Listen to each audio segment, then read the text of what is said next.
Hello everybody. I am Jmulls of Jmulls Gaming, and Concord is already shutting down. The game director Ryan Ellis from Firewalk Studios put out on a PlayStation blog, link in the description down below. While we determine the best path ahead, Concord sales will cease immediately, and we will begin to offer a full refund for all gamers who have purchased the game for PS5 or PC. If you purchased the game for PlayStation 5 from the PlayStation Store or PlayStation Direct, a refund will be issued back to your original payment method. Later down the line, once refunded, players will no longer have access to the game. We'll keep you updated, and thank you again to all the free gunners who have joined us in the Concord Galaxy. Okay, so this game is an unmitigated failure. What happened? What's going on with Concord? The game had been announced a while ago, but we hadn't seen much of it until relatively recently, about 3 months ago, back in the end of May, where we got a cinematic trailer for the game and also a little bit of gameplay. And I reacted to it live on stream, and I still hold to the idea that the cinematic to it was solidly okay. It wasn't great, didn't particularly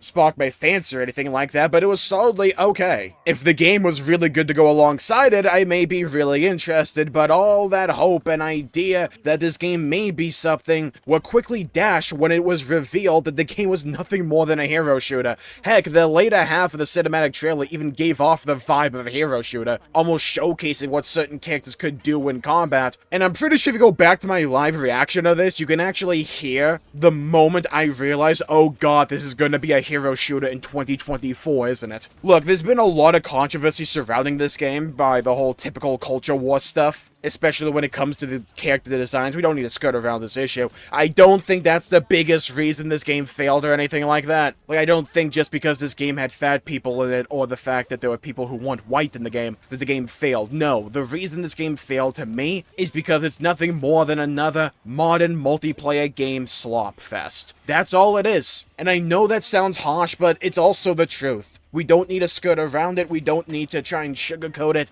The game is a hero shooter in the year 2024. You had an uphill battle to fight anyways, just with that alone. And it's a problem a lot of modern games suffer from. That is corporate overlords and high executives who don't know the medium, who don't understand gamers, who don't understand gaming in general, but try so desperately to chase after the bottom line. They try to find more and more profit wherever they can, or reliable revenue streams. They try and chase the bag, but they don't understand gaming, so they just follow what others already do. But the problem is, this is video games. It's unlike movies, it's unlike books, it's unlike online videos, it's unlike any of that. There's a massive time and money investment that has to be made for these top-of-the-line AAA games in the modern day. They take years and years and years to make, while also requiring a lot of money to go in. So you have to be a massive success simply because of that initial investment. But it's hard becoming that success when you don't bring anything new or interesting to the table with first impression. Word of mouth can maybe garner you a little bit of praise down the line, but Concord isn't even getting that. We have seen the success, or lack thereof, this game has had on Steam. These numbers are publicly available with Steam charts. We don't need to guess or anything like that. We can just view them. The game's all-time peak on Steam, one of the biggest platforms for games, especially on PC, was 660 people. For a game of this size and scope, that's nothing. It's not even a drop in the proverbial bucket or ocean. But why has this game failed to garner any kind of hype, any kind of water cooler talk surrounding it? It's because it's a hero shooter.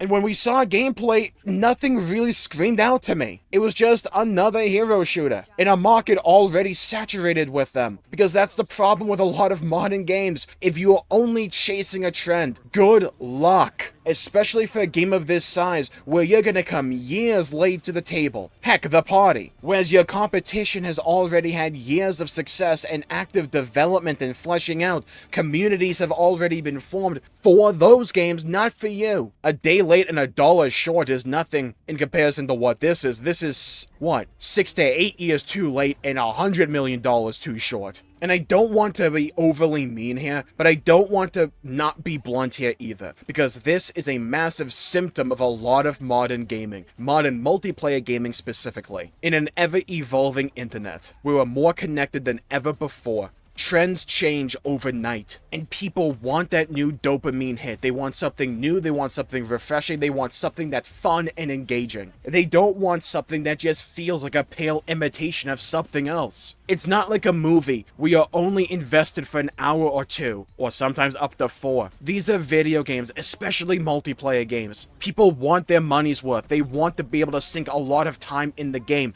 and if you want people to have that kind of investment for you, you have to bring something new and unique to the table, something that barely anyone else does, or if they already do it, you better have a damn good version of it. And I think I mentioned this, but I remember when this game was being revealed back in May. I remember people thinking, you know what, the cinematic is solidly okay, and then the entire moat, the little bit of hype or interest that managed to garner was immediately thrown out the window when people en masse realized it was a hero shooter, and one that didn't look anything substantially different than its peers in the genre, let alone the giant of Overwatch. And that game is even divisive in the modern day. But when I'm watching the gameplay for Concord, there's so many elements that you know what, this weirdly reminds me a lot of Overwatch. This character kind of feels like Winston in certain ways, and all the characters just feel tropey, one-dimensional, and generic, at least from the cinematic trailer. Like I said, it was okay, it wasn't the best or anything, it had its issues, and for a hero shooter, you need to have people enraptured with your characters. Why was Overwatch such a success despite being a hero shooter? Because it was new at the time, at least, and they put in time and effort to make us love those characters. Remember all the cinematics Overwatch had leading up to its announcement? Not announcement, up to its release? It went character by character, expanding on the lore and making you care about it. One of the biggest moments where a lot of hype was deflated from Overwatch was when they canceled the single player,